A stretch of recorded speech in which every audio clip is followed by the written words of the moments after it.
Hello everyone and welcome to this video. This video is gonna be kind of special because it was originally created for Institute of Sports Education and for trainer licensing course of MMA level 3, but we have decided that this content is very useful and we're gonna talk about breathing a lot today, the right posture during breathing, and why is it so significant to breathe properly, and of course how you should breathe properly. In today's video it's gonna be Dominik. So at first we are focusing on a breath today, and breath is very important to be focused on because it is our stereotype, and we breathe every day so many times. The number is so high that it's millions and millions of breathe in and breathe out. So if our breathing stereotype is not proper, we're not breathing right, it can cause some serious troubles. Because it can cause a migration or movement of our rib cage, which makes us less stable. So in the moment we are rotating, we cannot very stabilize our hull.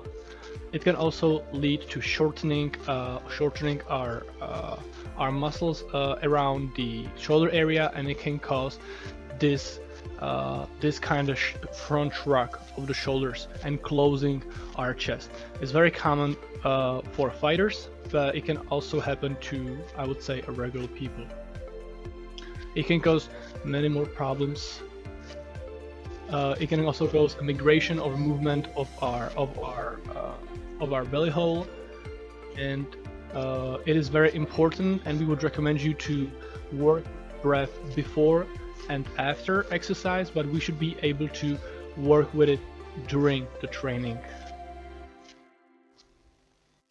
Right now we'll examine the bed breathing posture, which is centered and focused to the chest, which can cause a syndrome of open scissors. This is how it's called. When you are elevating your shoulders, you're shrugging your shoulders, your rib cage is elevating, and your lumbar spine is not engaged. And as you can see, during the breathe in, we can kind of arch our back, which is also inefficient and can cause some imbalances and instability.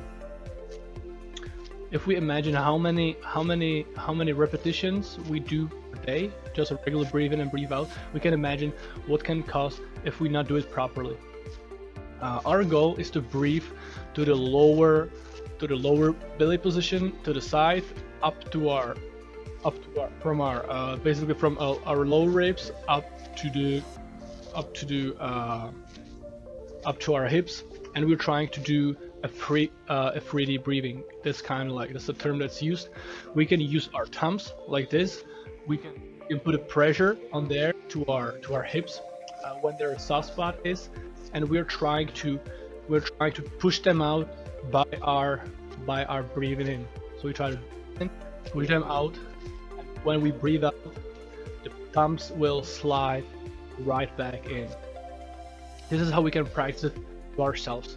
And now we can see there is no migration of shoulders. There is no movement from the belly up to the head, and the breath is isolated. And we can really use all the motion from breathing to get the stability to our lower back. It can works with a deep spine stabilization system, which is very important for our daily stability as well as stability during the motion. We can work with it on our back as well, which is very efficient method how we are usually approach it. Right now we're trying to avoid this kind of motion with our ribs, so we're trying to avoid moving the ribs up, the elevation.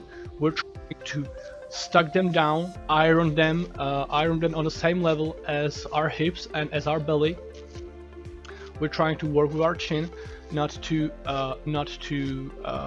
look above us, but straight in front of us.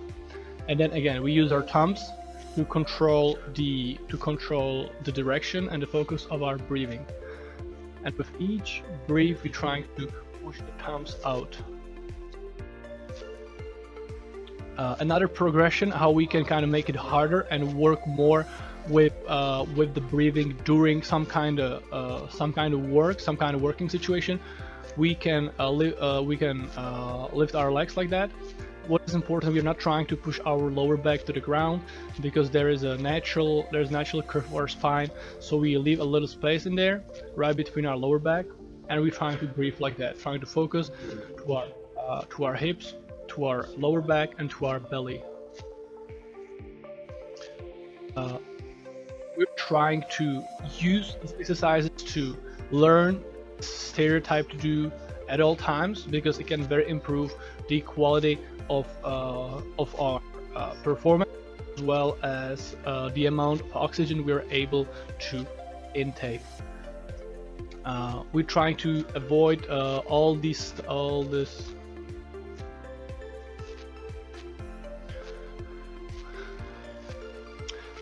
So we make sure we learn this pattern for our daily lives as well as for our exercising and physical activity, and it can lead to even improving of performance, but mainly to feel better, to feel more healthy, get better stability, and work better with our body, as well as engaging the right muscles of deep spine stabilization system.